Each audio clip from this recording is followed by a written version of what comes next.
ಪುತ್ತೂರಿಗೆ ಬಜೆಟ್ನಲ್ಲಿ medical college ಘೋಷಣೆಯಾದ ಮರುದಿನವೇ ಬೆಂಗಳೂರಿನ ನಮ್ಮ ಕೇಂದ್ರ ಕಚೇರಿಯಿಂದ ಆದೇಶ ಬಂದಿದೆ. ಈ ಹಿನ್ನೆಲೆಯಲ್ಲಿ ಸೆಡಿಯಾಪು ಬಳಿಯ 40 ಎಕರೆ ಪ್ರದೇಶವನ್ನು ಜಿಪಿಎಸ್ ಮೂಲಕ ಪರಿಶೀಲನೆ ನಡೆಸಲಿದ್ದೇವೆ. ಪ್ರಥಮ ಹಂತದಲ್ಲಿ 25,000ದಿಂದ 30,000 ಚದರ ಮೀಟರ್ ವ್ಯಾಪ್ತಿಯಲ್ಲಿ ಮೊದಲ ಹಂತದ ಅಭಿವೃದ್ಧಿ ಕಾರ್ಯ ನಡೆಯಲಿದೆ. 300 ಬೆಡ್ ಹಾಗೂ 250 ವಿದ್ಯಾರ್ಥಿಗಳ ವ್ಯವಸ್ಥೆಗೆ ಪೂರಕವಾಗಿ ನಡೆಯಲಿದೆ. ಪ್ರಸ್ತುತ ನಾವು ವರದಿಯನ್ನು ತಯಾರಿಸಿ ಸರ್ಕಾರಕ್ಕೆ ನೀಡಲಿದ್ದೇವೆ ಎಂದು ಆರೋಗ್ಯ ಇಲಾಖೆಯ ಉಪವಿಭಾಗದ ಕಾರ್ಯನಿರ್ವಾಹಕ ಇಂಜಿನಿಯರ್ ಗುರುಪ್ರಸಾದ್ ತಿಳಿಸಿದರು. ಪುತ್ತೂರು ಸೆಡಿಯಾಪು ಬಳಿಯಲ್ಲಿ ಮೆಡಿಕಲ್ ಕಾಲೇಜಿಗೆ ಕಾಯ್ದಿರಿಸಿದ ಜಾಗದ ಪರಿಶೀಲನೆಯ ಸಂದರ್ಭ ಶಾಸಕ ಅಶೋಕ್ ರೈ ಅಧ್ಯಕ್ಷತೆಯಲ್ಲಿ ನಡೆದ ಸಂವಹನ ಕಾರ್ಯಕ್ರಮದಲ್ಲಿ ಅವರು ಮಾತನಾಡಿದರು. ಪ್ರಸ್ತುತ ಇರುವ ತಾಲೂಕು ಆಸ್ಪತ್ರೆಯ ಕಟ್ಟಡಗಳು ಹಳೆಯದಾಗಿವೆ. 4,000 ಚದರ ಮೀಟರ್ನಷ್ಟು ಚಿಕ್ಕ ಜಾಗದಲ್ಲಿರುವ ಜಾಗದಲ್ಲಿ ಐಪಿಎಚ್ಎಸ್ ಹಾಗೂ ಸುಸಜ್ಜಿತ ಆಸ್ಪತ್ರೆ ನಿರ್ಮಾಣ ಅಸಾಧ್ಯವಾಗಿದೆ. ಮೆಡಿಕಲ್ ಕೌನ್ಸಿಲ್ ಆಫ್ ಇಂಡಿಯಾದ ಗೈಡ್ಲೈನ್ಸ್ ಪ್ರಕಾರ ಇಲ್ಲಿ ಮಾಡಲು ಸಾಧ್ಯವೇ ಇಲ್ಲ. ಹಾಗಾಗಿ ಸೆಡಿಯಾಪು ಬಳಿಯ ಹೊಸ ಜಾಗದಲ್ಲಿ ಆಸ್ಪತ್ರೆಗೆ ಪ್ರಸ್ತಾವನೆ ಸಲ್ಲಿಸಲಾಗುವುದು. ಇಲ್ಲಿನ ಪ್ರಾಕೃತಿಕ ಪರಿಸರವನ್ನು ಆದಷ್ಟು ಉಳಿಸಿಕೊಂಡು ಆಸ್ಪತ್ರೆಯ ನಿರ್ಮಾಣಕ್ಕೆ ಚಿಂತನೆ ಮಾಡಲಾಗುವುದು ಎಂದು ಹೇಳಿದರು. ಹಳೆ ಜಾಗವನ್ನು ಮತ್ತೆ ಇದಕ್ಕೆ ಏನಾದ್ರು ಯೂಸ್ ಮಾಡಬಹುದು ಅನ್ನೋದು ಒಂದನ್ನ ಸರ್ವೆ ಮಾಡೋಕ್ಕಿಂತ ನೋಡಿದ್ವಿ. ಅದು ಕನಿಷ್ಠ 10 ಎಕರೆಗಿಂತ ಜಾಸ್ತಿ ಇರಬೇಕು, ಕಡಿಮೆ ಇರಬಾರ್ದು. ನಮಗೆ 2 ಲ್ಯಾಂಡ್ ಇದ್ರೂ ಅದು ಬರೀ 5 ಎಕರೆ ಇರೋದ್ರಿಂದ ಮತ್ತೆ ಹೊಸ ಜಾಗದಲ್ಲಿ ನಮಗೆ ಸಫಿಷಿಯೆಂಟ್ ಜಾಗ ಇರೋದ್ರಿಂದ ನಾವು ಅದನ್ನ ಔಟ್ರೇಟ್ ಮಾಡೋಕ್ಕಾಗ್ತದೆ. ಗೈಡ್ಲೈನ್ಸ್ ಪ್ರಕಾರ ಸ್ಯಾಟಿಸ್ಫೈ ಆಗೋದೇ ಇಲ್ಲ. ಹಂಗಾಗಿ ನಾವು ಹೊಸ ಜಾಗದಲ್ಲಿ ಈಗ ತೋರಿಸಿರುವ ಈ ಜಾಗದಲ್ಲಿ ಪ್ರಸ್ತಾವನೆಯನ್ನ ನಮ್ಮ ಮುಖ್ಯ ಇಂಜಿನಿಯರ್ ನಾಳೆ ತಗೊಂಡು ಬರೋದಕ್ಕೆ ಹೇಳಿದ್ದಾರೆ. ಅಲ್ಲಿ ತಗೊಂಡೋಗಿ ಮಂಡಿಸ್ತಾ ಇದ್ದೀವಿ. ಇದರಲ್ಲಿ ಪ್ರಥಮ ಹಂತವಾಗಿ, ಯಾಕೆ ಹಂತವಾಗಿ ನಾವು ಅಭಿವೃದ್ಧಿ ಮಾಡಬೇಕಾಗುತ್ತೆ.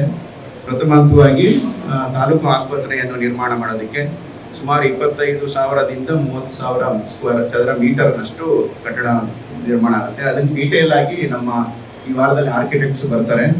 ಅವರಿಗೆ ನಾವು ಮಾಹಿತಿಯನ್ನು ಕೊಟ್ಟು ಫಸ್ಟ್ ಪ್ಲಾನ್ ರೆಡಿ ಮಾಡಿ, ಮತ್ತು ಇದು ಒಂದೇ ಹಂತದಲ್ಲಿ ಮುಗಿಯಲ್ಲ. ಶಾಸಕರು ಮತ್ತು ಎಲ್ಲ ಸೇರಿಕೊಂಡು 2-3 ಸಭೆಗಳನ್ನು ಮಾಡಿ, ಯಾಕೆಂದ್ರೆ ನಾವೇನೇ ಆರ್ಕಿಟೆಕ್ಟ್ಸ್ ಇದು ಮಾಡಿದ್ರು ವೈದ್ಯರು, ಸ್ಥಳೀಯ ಸಂಸ್ಥೆಗಳು ಮತ್ತೆ ಶಾಸಕರೆಲ್ಲ ಸೇರಿಕೊಂಡು ಪ್ಲಾನ್ನ ಓಕೆ ಮಾಡಿ, ಯಾಕೆಂದ್ರೆ ಒಂದ್ಸರಿ ಕಟ್ಟಿರೋ ಕಟ್ಟಡನ ಮತ್ತೆ ನಾವು ಮಾಡೋಕ್ಕಾಗಲ್ಲ. ಈ ಹಳೆಯದೆಲ್ಲ ಇಂಪ್ರೂವ್ಮೆಂಟ್ಸ್ ಮಾಡಿ ಎಷ್ಟೊಂದು ಇನ್ವೆಸ್ಟ್ಮೆಂಟ್ ಆಗಿರುತ್ತೆ, ಬಟ್ ಔಟ್ಪುಟ್ ಏನಾಗುತ್ತೆ ನಮ್ಗೆ ಅಷ್ಟು ಆಗ್ತಾ ಇರಲ್ಲ.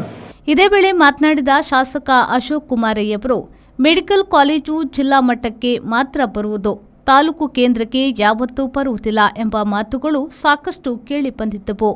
ಆದರೆ ಸತತ ಪ್ರಯತ್ನಕ್ಕೆ ಬಜೆಟ್ನಲ್ಲಿ ಬೆಲೆ ಬಂದಿದೆ. ಟೀಕೆಗಳು ಸಹಜ, ಆದರೆ ಈ ಟೀಕೆಗಳಿಗೆ ನಾನು ಕೆಲಸದ ಮೂಲಕವೇ ಉತ್ತರ ನೀಡುತ್ತೇನೆ. ಪ್ರಸ್ತುತ ಇಲ್ಲಿಗೆ ಆಗಮಿಸಿರುವ ಆರೋಗ್ಯ ಇಲಾಖೆಯ ಇಂಜಿನಿಯರ್ಗಳು ಸರ್ಕಾರದ ಸೂಚನೆಯ ಮೇರೆಗೆ ಬಂದಿದ್ದಾರೆ. ಗೊಂದಲ ಸೃಷ್ಟಿಸಿದವರಿಗೆ ಅತಿ ಶೀಘ್ರದಲ್ಲಿ ಉತ್ತರ ದೊರೆಯಲಿದೆ ಎಂದರು.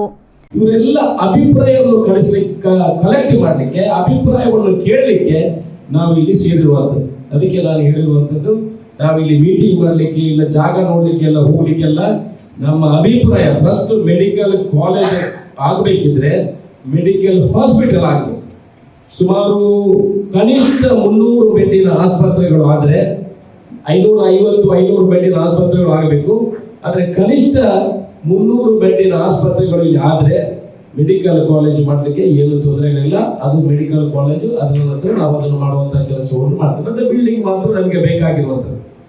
ಹಂತವಾಗಿ ಈ ವರ್ಷದ ಬಜೆಟ್ನಲ್ಲಿ ನಾವು ಇಲ್ಲಿ ಸುಮಾರು ಕನಿಷ್ಠ 300 ಬೆಡ್ಡಿನ ಆಸ್ಪತ್ರೆಗಳಲ್ಲಿ ಕಟ್ಟಡವನ್ನು ನಿರ್ಮಾಣ ಮಾಡುವಂತಹ ಕೆಲಸವನ್ನು ಶಿಲಾನ್ಯಾಸ ಮಾಡುವ ಮುಖಾಂತರ ಮುಖ್ಯಮಂತ್ರಿಯವರನ್ನು ಕರೆದು ಶಿಲಾನ್ಯಾಸವನ್ನು ಮಾಡಿ ಇಲ್ಲಿ ಮೆಡಿಕಲ್ ಆಸ್ಪತ್ರೆ 300 ಬೆಡ್ಡಿನ ಆಸ್ಪತ್ರೆಗೆ ಎಲ್ಲ DPR ಅನ್ನು ಮಾಡುವಂತಹ ಕೆಲಸವನ್ನು ಮಾಡಿ ಕಾಮಗಾರಿಯನ್ನು ಆರಂಭ ಮಾಡ್ತೀವಿ.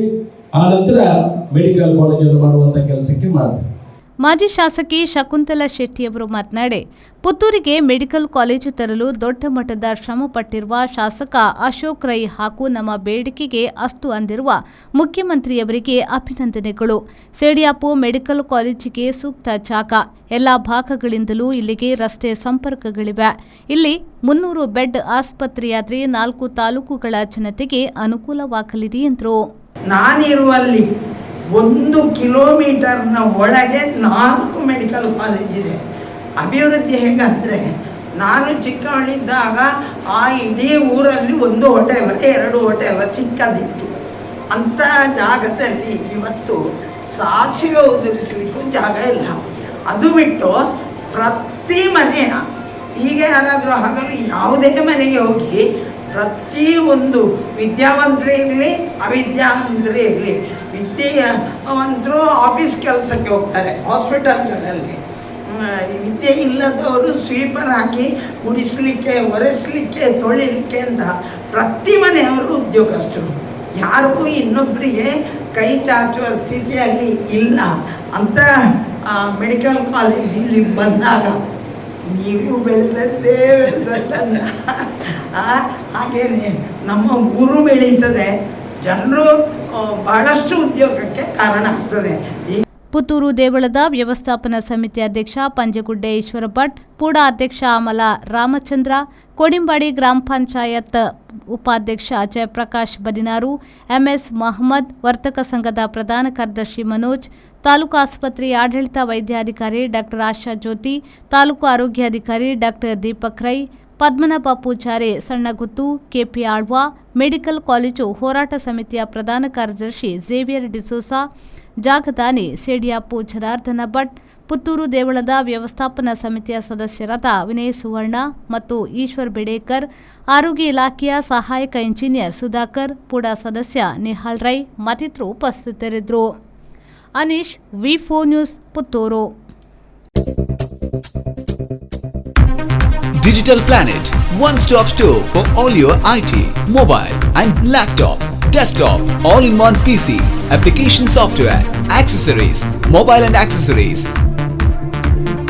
You name it and we have it.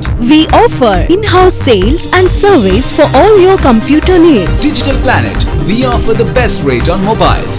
Visit us today. Digital Planet, Brahma Samaj Complex, Navbharat Circle, Mangalore.